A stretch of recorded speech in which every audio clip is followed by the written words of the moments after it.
Hey, good morning everybody, it's Bobby, and today I want to talk about short game mastery and how you can make it your own. You know, if you were to randomly select 10 people from the entire first class of short game artists, and then compare and contrast what they do to 10 randomly selected people from the whole second class of short game artists, the difference would be clear, and it would be this. In the case of the expert, the better player, you're going to find that at the finish,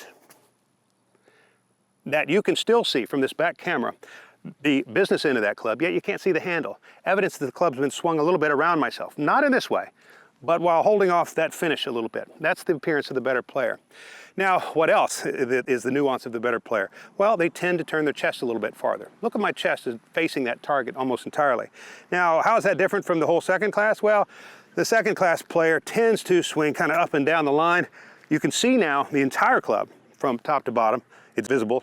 Remember, this was the expert. Here's the lesser player. And not only that, my chest is still facing where it started. Remember, the expert player finishes around and the lesser player finishes right here, okay? And so that's the end. The question is, what is the means to that end? How do you get there? Because obviously there's setup and swing requirements that will get you to that ideal finish position, and I'd like to go through them. Number one, we've got to understand that we're trying to cut across this ball a little bit. Inside out is the biggest killer there is, because after all, inside out can only go this way. I'm trying to finish over here, so if I take it inside to begin with, I'm going to finish out there for sure. I need to put it into a position where it can come around, where it can naturally fit over here. And so what's the first thing I do? I want to open my feet slightly. How do I do that? Turn on my heels and withdraw this left foot just a little bit.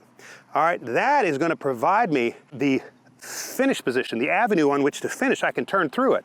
Watch what would happen if I squared up to this thing. This darn leg would be in my way, so I'm never going to swing over there.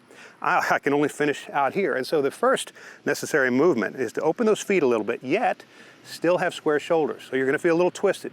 Your lower half more open than is your upper half. And once you do that, you say, okay, my feet are open, my shoulders are square, because after all, my shoulders dictate the line on which the ball will travel. I don't want open shoulders, I just want open feet.